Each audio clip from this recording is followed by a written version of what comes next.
On November 19, 2003, Zuckerberg appeared before Harvard's administrative board, ad board, facing possible expulsion for breaching security, violating copyrights, violating individual privacy.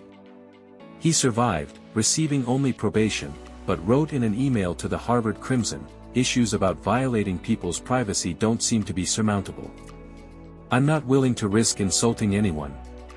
Cameron and Tyler Winklevoss were identical twins born in 1981, economics majors at Harvard, members of the exclusive Porcellian Club, Harvard's most elite final club, and Olympic-level rowers. Divya Narendra, born in 1982 to Indian immigrant parents, was an applied mathematics major with a business idea. When FaceMash exploded across Harvard's campus in October 2003, the Winklevoss twins and Narendra took notice. Why FaceMash caught their attention?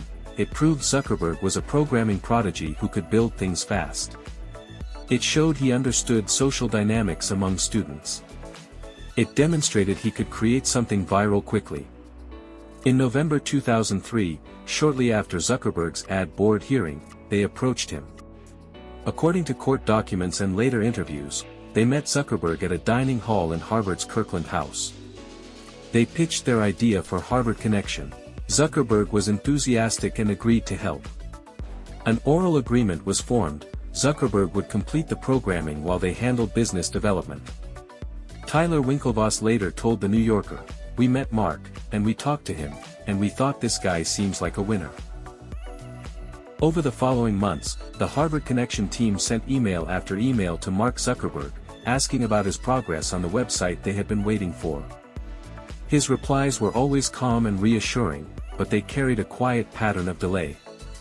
On November 30, 2003, Mark wrote, "I read over all the stuff you sent and it seems like it shouldn't take too long to implement." As the year came to a close, in December 2003, another reply arrived, "Sorry I haven't been reachable for the past few days. I've basically been in the lab the whole time working on a CS problem set."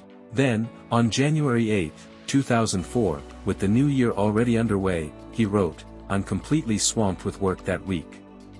But behind this curtain of promises and delays, Mark was quietly building something else. On January 11, 2004, while the Harvard Connection team waited patiently, Mark registered a domain name in secret, thefacebook.com. Throughout January and early February, Mark wasn't in the lab solving problem sets. He was with his friends, Eduardo Saverin, Dustin Moskovitz, Andrew McCullum, and Chris Hughes, writing line after line of code for a website that would change the world. Until finally, on February 4, 2004, Facebook was launched from his Harvard dorm room. On that day, the Harvard Connection team had no idea that their idea had just been reborn, under a different name. On February 6, 2004, just 2 days after Facebook first appeared on the internet, Divya Narendra and the Winklevoss twins opened the Harvard Crimson, their university's daily newspaper. And there it was. An article about a new website sweeping through campus. A website called Facebook. They stared at the screen in disbelief.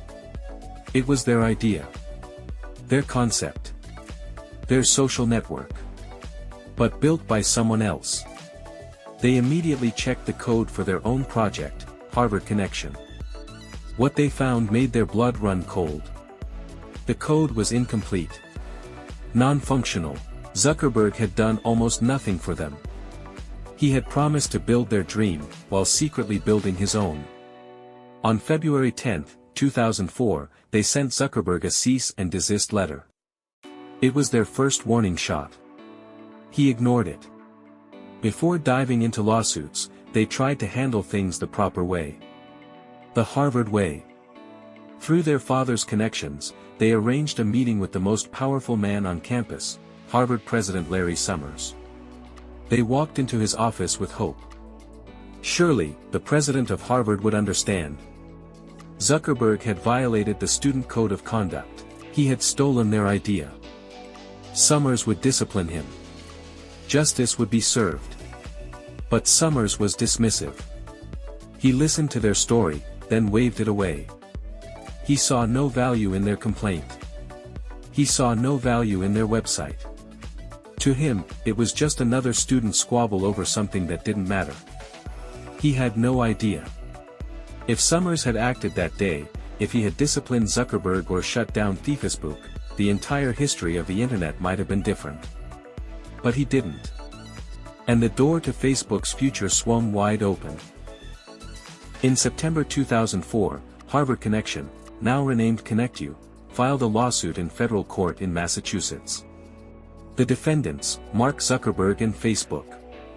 For years, the battle dragged on. Lawyers. Depositions. Courtrooms. Both sides bled money and time. Finally, in February 2008, it ended. A settlement was reached, $20 million in cash. $45 million worth of Facebook stock. Total value, $65 million. The Winklevoss twins and Divya Narendra split the money. It was over. Or so they thought. In 2013, they made a bold move. They took $11 million of their settlement money and invested it in something new, something risky, Bitcoin. At the time, Bitcoin was trading at around $120 per coin. Most people thought it was a joke. Then Bitcoin skyrocketed. Their $11 million investment grew to over $1 billion, making them the world's first Bitcoin billionaires. In 2014, they founded Gemini, a cryptocurrency exchange that became one of the most trusted platforms in the world. Divya Narendra took a different road. In 2012, he earned both a JD and an MBA from Northwestern University, one of America's top schools. Today, he sits on the board of directors at Gemini, working alongside the very twins who started this journey with him. His net worth is estimated at around $80 million. In June 2017, he married Phoebe White in a ceremony in Rye, New York.